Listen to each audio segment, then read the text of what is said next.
So the power of silence. In gatherings, when people get together in the way that we've just done, they say we take a moment of silence. That moment of silence may be to honor someone, it may be to collect our thoughts, it may be to start a new program. It may perform a number of actions, that moment of silence. So this indicates that human beings use silence for a very specific purpose. We live in a world that is filled with sound all the time. How many moments of silence did you have today?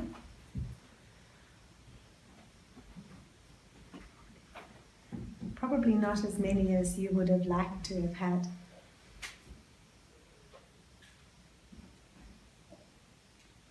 When we are silent, it's a process of going inside and becoming introverted. We withdraw from the physical world and we enter into our own inner spiritual world. We take ourselves inside into the world of our thoughts. So silence has to work on quite a few levels because first we have to silence the mouth, which for some of us can be quite challenging. There are some meditation courses where they require you to remain silent for a whole 10 days. I'm sure you've heard about that course. It frightens many people that they are not allowed to speak for 10 days. If I were to tell you, you may not speak for 10 minutes, you might be able to do that. 10 hours will be hard for you, but 10 days? And there's a reason why they make this a prerequisite for the course, because it's a meditation course that they teach you. If you are unable to silence the mouth, you cannot silence the mind. We also have to silence the body. Some of us are very restless. Some people need to constantly move, keep moving all the time. They cannot sit still. That's because the physical energies of the body are such that they prevent silence of the body. Although, of course, the body and matter are not silent at all. There's whooshing going up and down those arteries, and the heart is pumping, and the lungs are breathing, and there are thousands of processes going on in your body.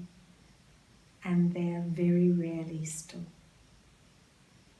And rightly so, because all of that movement or sound is keeping the body alive.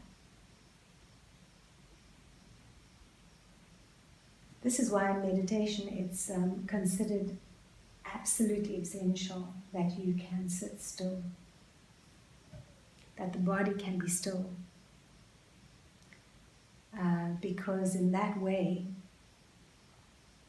you can begin to feel the movement of the mind. So first, in silence, we have to silence the mouth, and then we have to silence the body, sit still, and then only can we think about silencing the mind.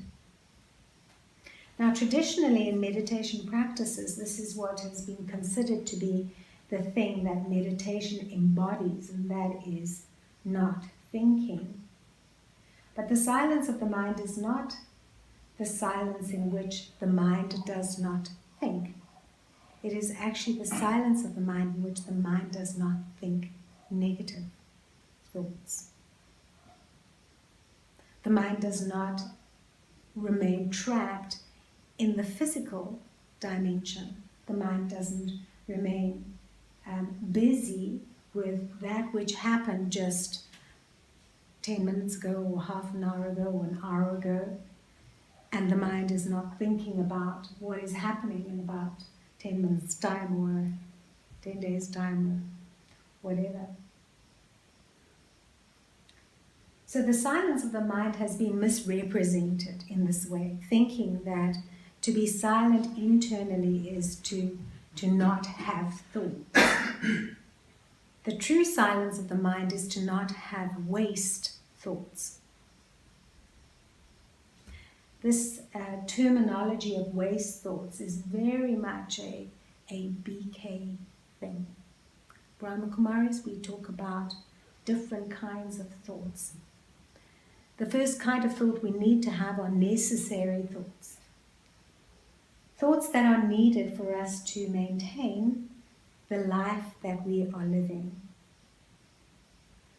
I need to drink water. Let me have a meal now.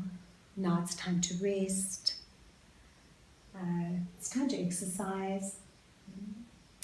All of the thoughts that we have connected to our work are necessary thoughts because we work and that work sustains the livelihood of the body. So whatever thoughts are required in order to work, we need to have them. So it's necessary thoughts, thoughts that are connected to maintaining the livelihood of the body. But if we are not economical with those thoughts, they become waste thoughts.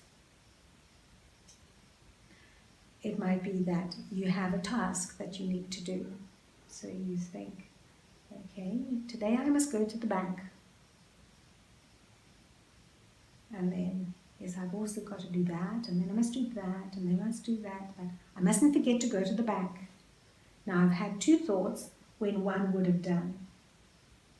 So a lot of the time our waste thinking is simply because we are not organized in our thinking, or we are not organized, we don't plan sufficiently. So that is very easily remedied. We can plan, and probably most of you in this room plan your lives. You write things down, you use your cell phone to remind you of appointments that you have, you have a to-do list. So in that way you organize yourself so that you know what you're doing and when. And that prevents waste, because you don't have to think about it more than once. You know, I'm doing this at this time, I'm doing that at that time. Then the other kind of waste thought that we have is waste thoughts that are connected to worry or imagination of some kind.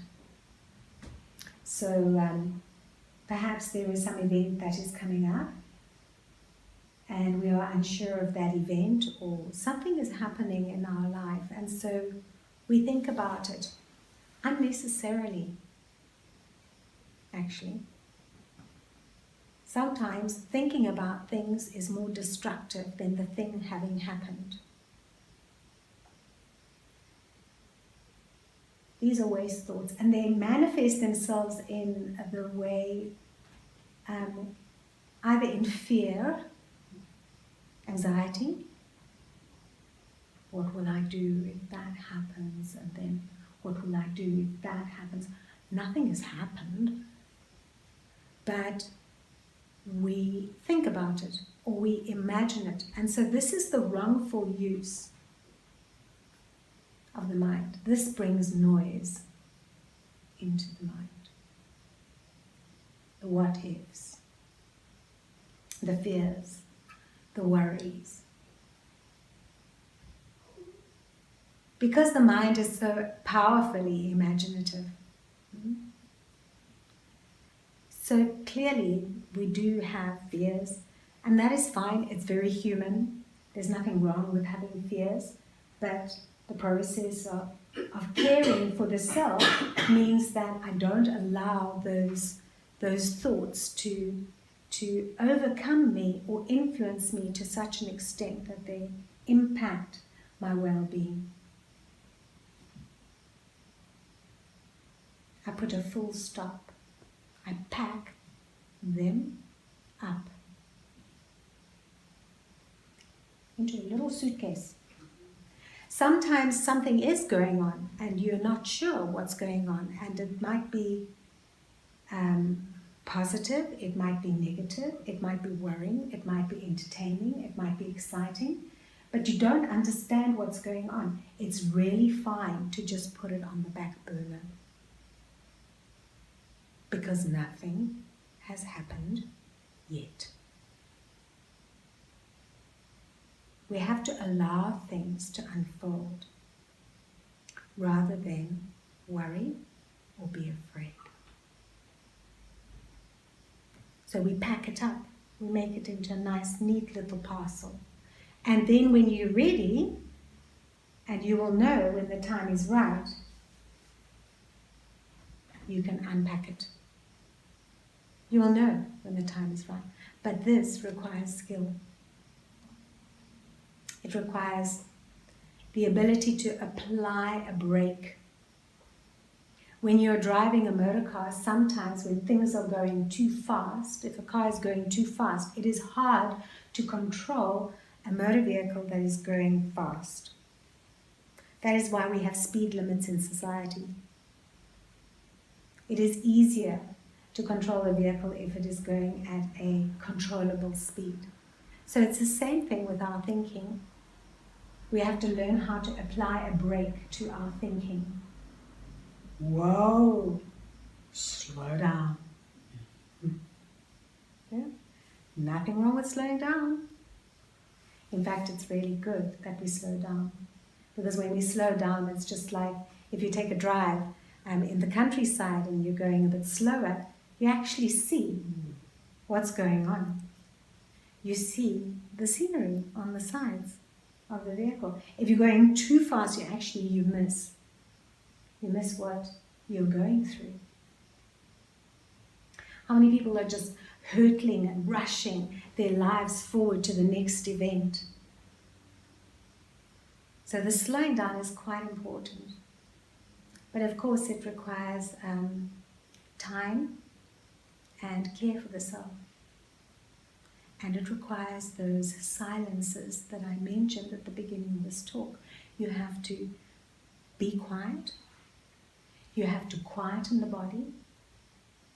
And then you go into the mind and then you see, okay, how am I going to quieten or bring about the power of silence in my thinking now?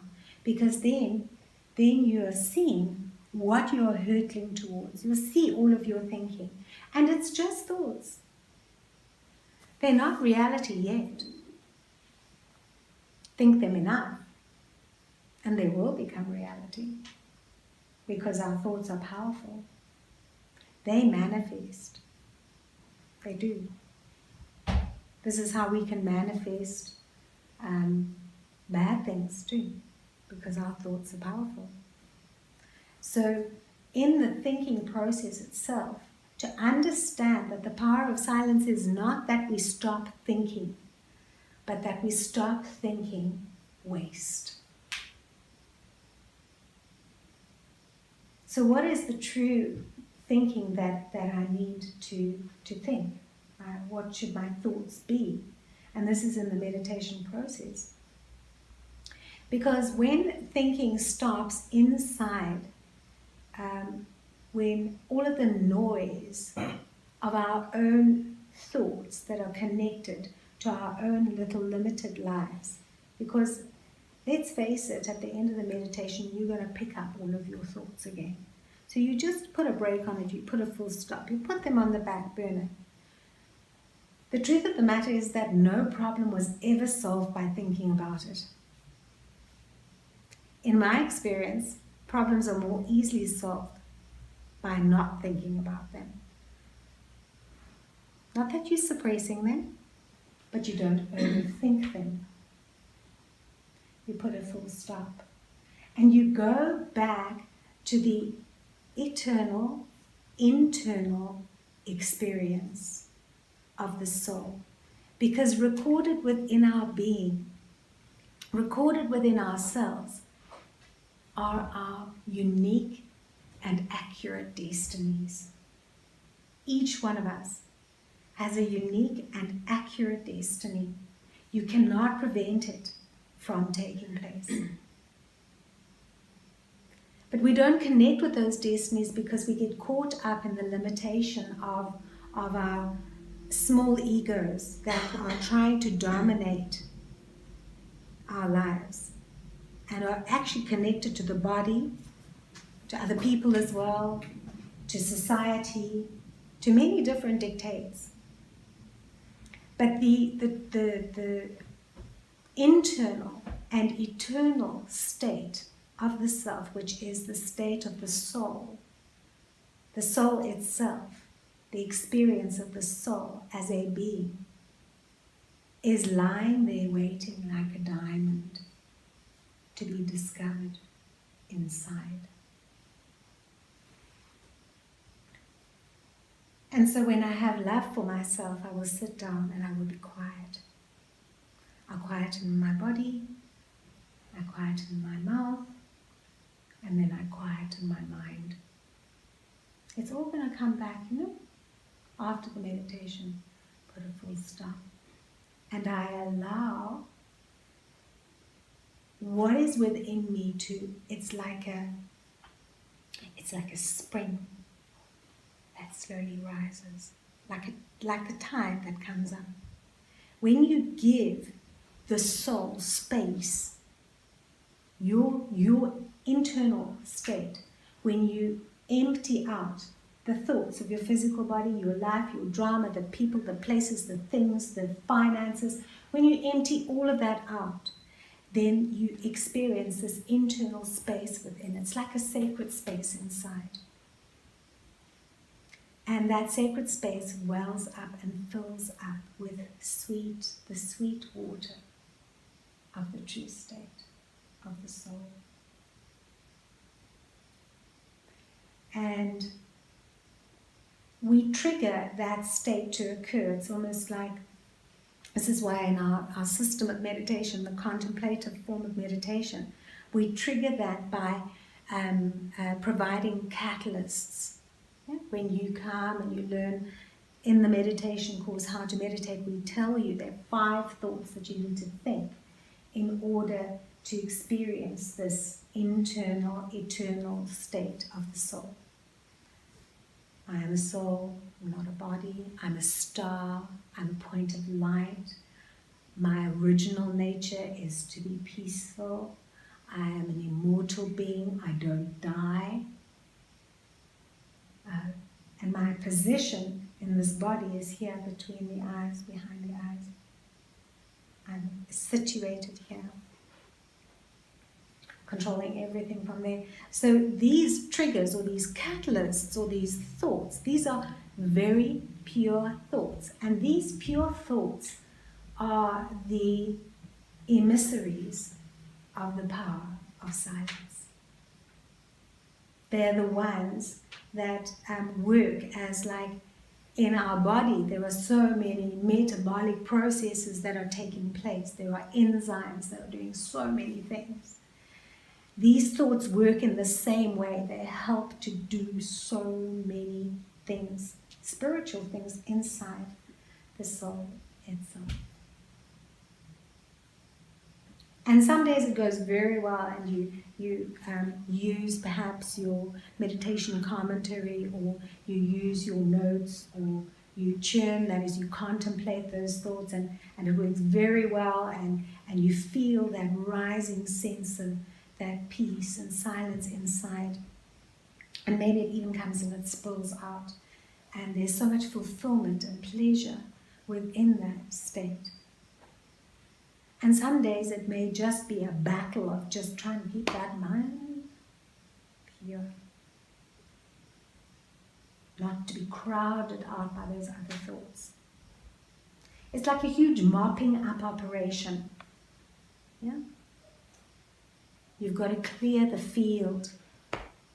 It's not that you don't think. The power of silence is the power of pure thought. Pure thought is a weapon. It's a very powerful weapon. It can do a lot. And this is why we call it the power of silence. So it's not that it's not that you're not thinking. You're thinking a spiritual thought that acts like a very important instrument. It does something. Often when we are educated about the power of silence, we are the teachings always like to pick up the power of science. Science dominates our world today. The IT guys can write their own checks. That is the technology that is controlling the world today, is the technology of information technology. In my place of work, the most powerful person is the IT guy, because the principal cannot even do his job unless everything is working, because everything is dependent on information technology. So he is like super cool. He walks on water, and I look after him, because when I need him, he's my guy. I never go to the principal's office for anything, ever. If I need anything, I'm downstairs in the dungeon with the IT guys. And I'm very nice to them. The power of science is such that it can reduce distance. In the mornings, we have a morning class here every morning. But we connect with people who are in other places. Why? Because of science. The power of silence has the ability to do the same thing. Have you ever experienced that you're sitting somewhere and you're feeling a quiet moment? You're having a quiet moment. And then suddenly someone pops into your head. You're like a little gopher. Boop, up they come. And you think, oh, I'm thinking of this person. Chances are they're thinking of you too. And even though they may be in another place on the other side of the world, in that moment, when you send your thought, or you send your love, or you send your good wishes, there is no distance, because they are impacted by your pure vibration, by your thought, because the weapons of the power of silence are the arrows of thoughts. So just as in the same way that science has to be very carefully administered, it has to be worked with properly. You can't have an IT guy who doesn't know his onions. He won't stay in his job long. It'll be very clear and apparent if he's not doing his job properly, because things won't work. And so for the power of science to work, there has to be accurate knowledge. So for us as well, because we want this power of silence, the power of silence has the ability to change bad into good. It has the ability to fix that which has gone wrong. It can make it right. The power of silence can heal another person. The power of silence can inspire another person. The power of silence can change the quality of a person's intellect. The power of silence uplifts, it nourishes, it protects, it empowers. All other powers are contained within the power of silence. Pure thought, the power of silence, is pure thought. And by pure, that meaning there is no negativity or desire or ulterior motive contained within those thoughts. They are altruistic thoughts. The one being that embodies the power of silence, of course, is remembered as God. Yeah? It's quite interesting to note that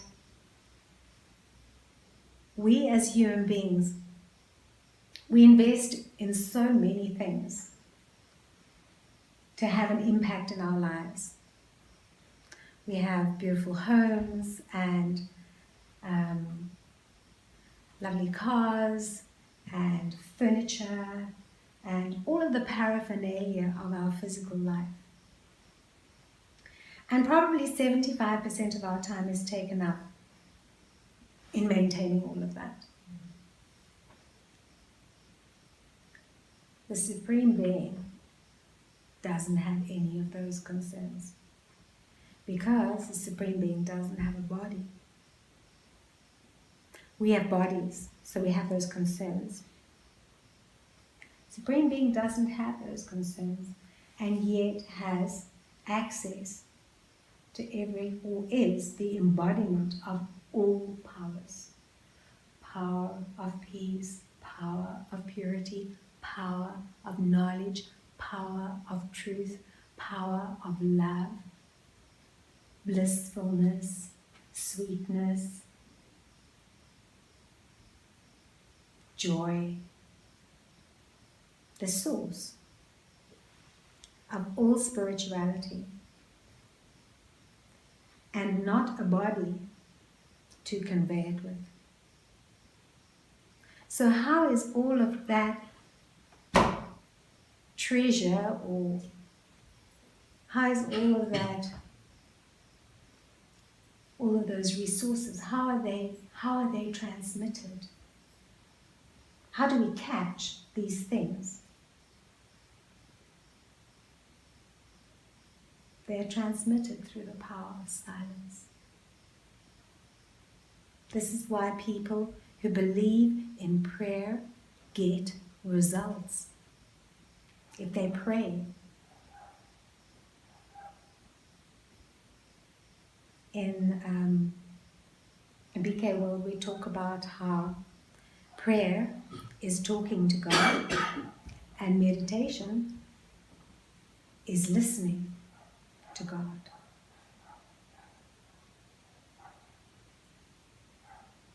And for that we need to be silent. So we can catch, the soul has to catch those vibrations. We catch them. In Christian, actually it's not Christian, it's pagan. In pagan mythology, I'm sure you're all aware of this symbol of the Holy Grail. This mystical cup somewhere that contains the essence, the elixir of life. Is it immortality that they were? I can't remember. I don't know the story very well. But the symbol of the Holy Grail is actually the symbol of the pure mind, the pure intellect. Because in the same way as an IT person needs to have accurate knowledge of their science, science actually means knowledge. So in the same way, the yogi soul, or the meditator, or the aspirant needs the knowledge of the mind. The knowledge of how to work with the power of silence.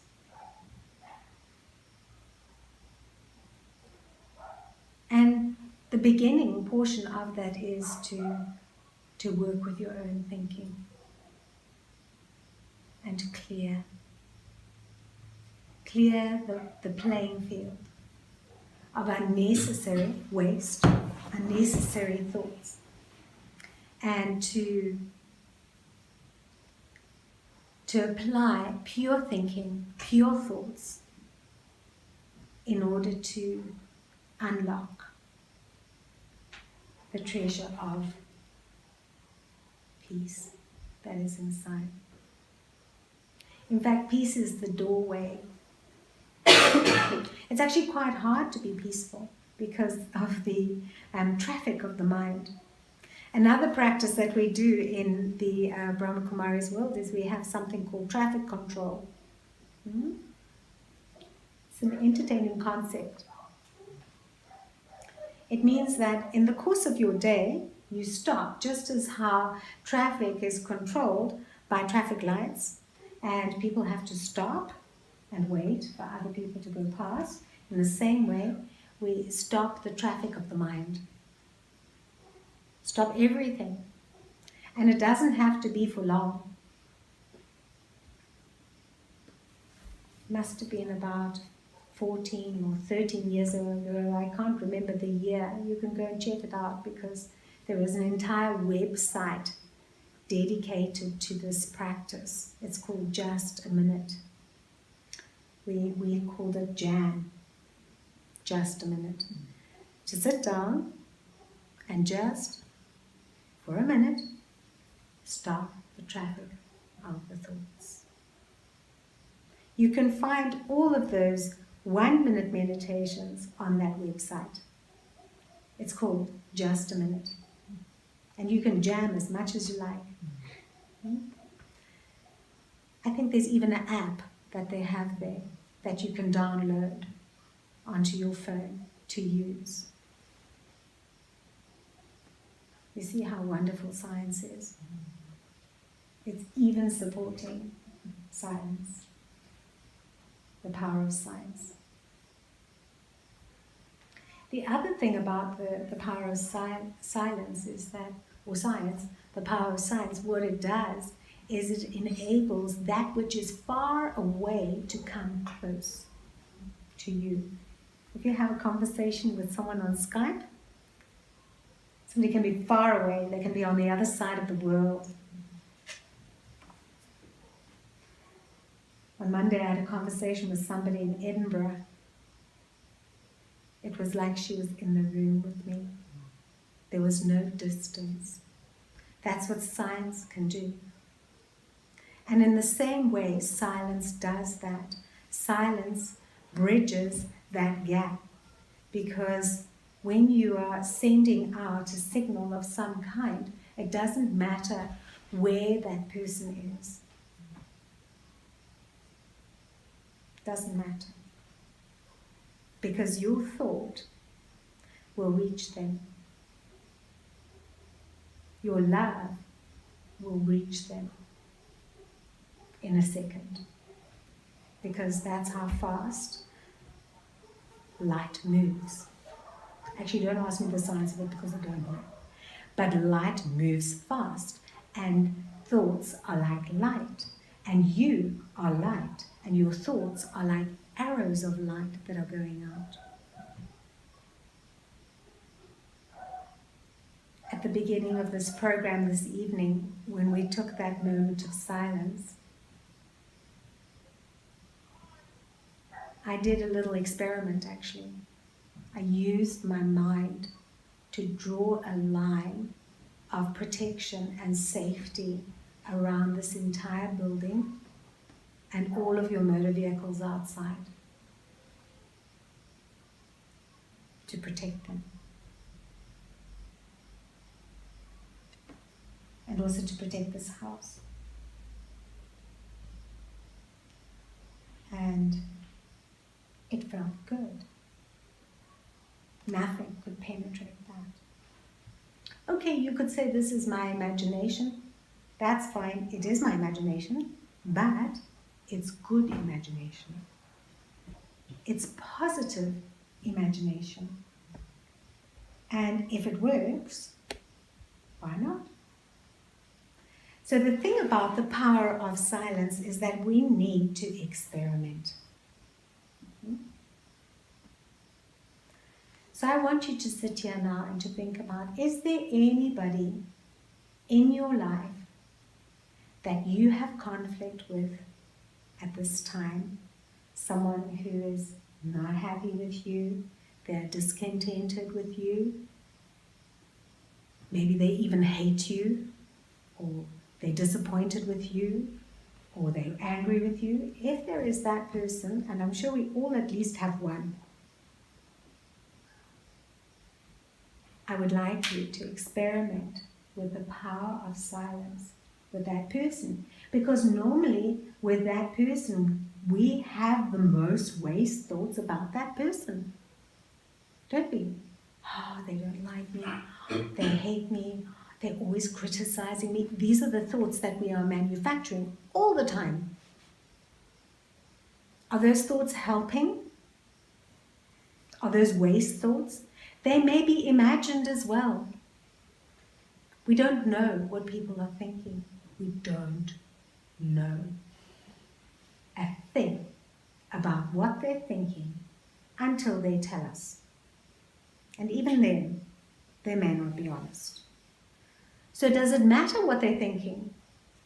It doesn't matter what they are thinking. What matters is what you are thinking. So if there's a situation with conflict, difficulty, some problem, somebody getting up your nose, somebody irritating you, you irritating somebody else, try and experiment with this power of silence. Sit down. Don't talk about it. It doesn't help. It helps once to talk about it. After that, it's waste. So if you need to talk about it once to somebody who's not going to talk about it again. Because you don't want it to spread.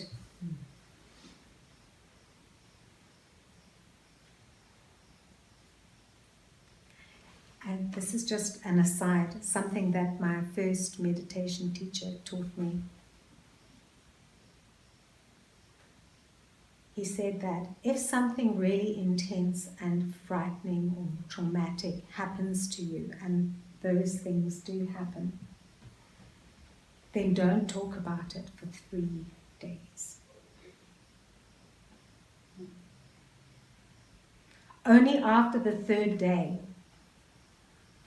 tell someone. And I wondered, why is that? Because when you talk about something, you release the energy of it and you lighten yourself, especially if it was traumatic or stressful or whatever the thing is. But I actually had an occasion, something not horrific, but shocking happened to me. I'm not going to tell you what it is because it's shocking. So the detail is not important. And it was completely unexpected. And I was deeply shocked by it. It hit me, actually. It hit me here and it hit me here. And I decided in that moment I will not speak about it to anybody. And it involved something visual as well. So I had to also forget that image too, because the image was shocking. It shocked me. So I didn't talk about it for 3 days. And after 3 days, I then told someone. And the interesting thing about that was I could talk about it and then I was no longer shocked. And the image didn't re-emerge in my mind. And every time, also in those 3 days, I was harassed by those images and the experience. I was harassed by it because it shocked me.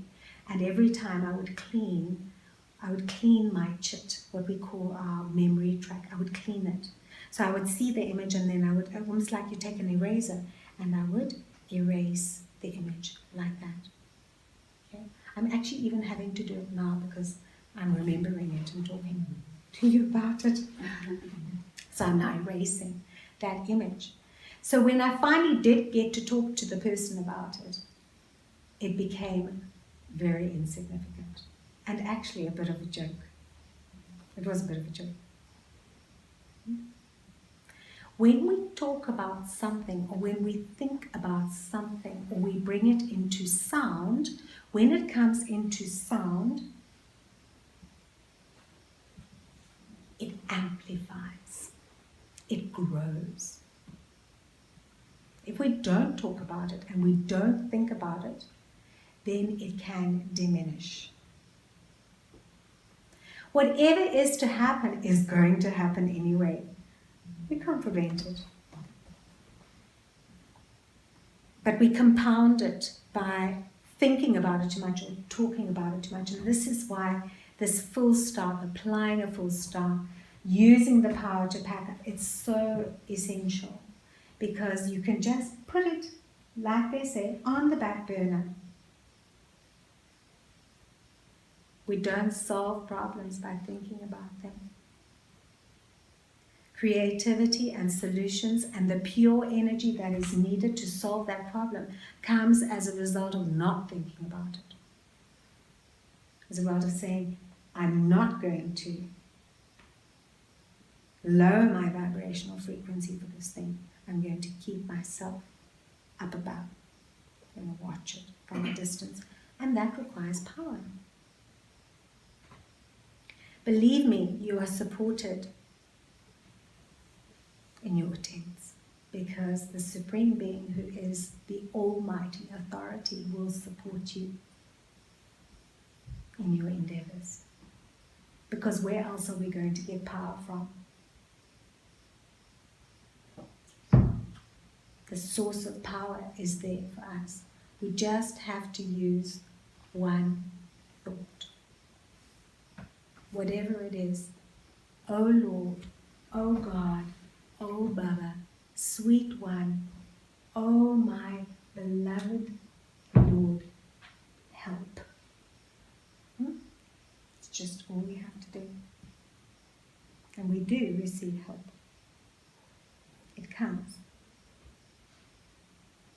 Why should it not? She doesn't have anything else to do. He doesn't have anything else to do. Actually, you can't even put a gender to the Supreme Being, the Supreme Soul. Doesn't have a bond to pay and a car to look after. They're shining like the eternal sun, providing light and might. So all we have to do is go sit in the sun and let that light and might shine into our Holy Grail. And then whatever thoughts we think in that space are conveyed on the power, with the power of silence. Okay, so that is what we are going to do now. So Liam, if you can just adjust the camera to the soul image. All of you can sit comfortably. Allow the back to be straight.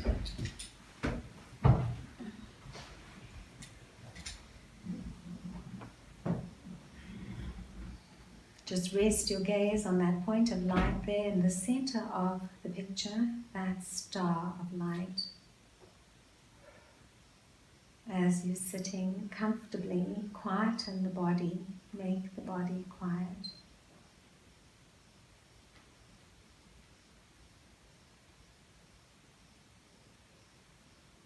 Allow the natural rising of all the spiritual energy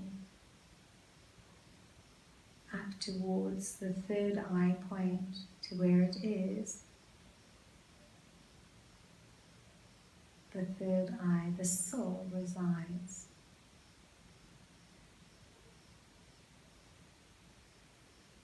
You are that star. You are the soul. You are the light.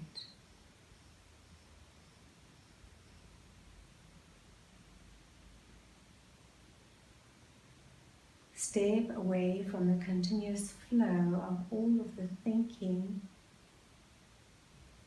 of your everyday life. Step back and allow it all to flow past you.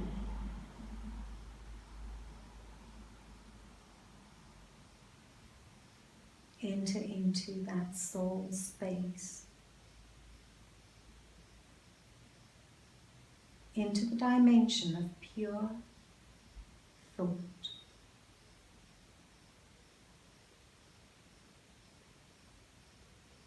You are a diamond.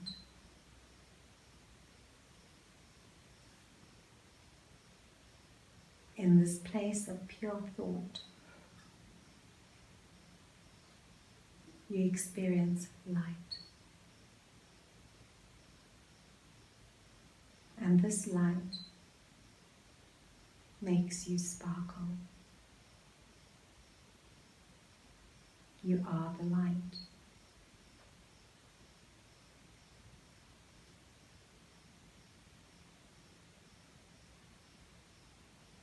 And now you place yourself into that space where the light of the Supreme Being, the Supreme Soul is.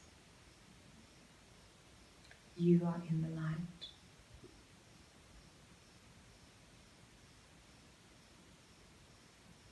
Light fills your being.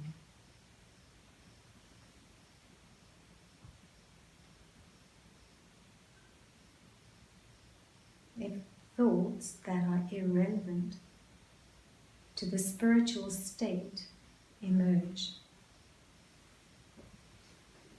just take them out. Keep yourself perfectly positioned in the pure experience of being the soul.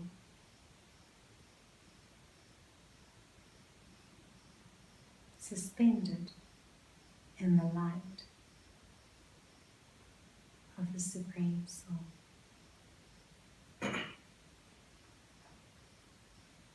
Like a diamond.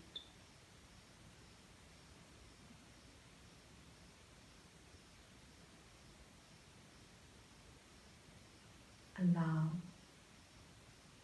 that pure state of internal silence to well up in you.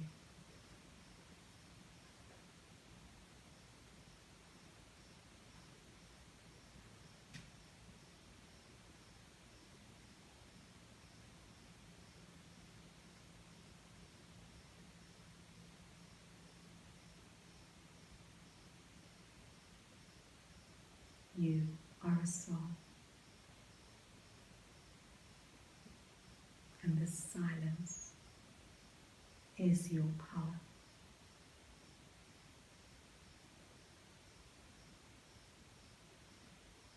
You can use this power to protect, to uplift, to heal, to soothe, to comfort,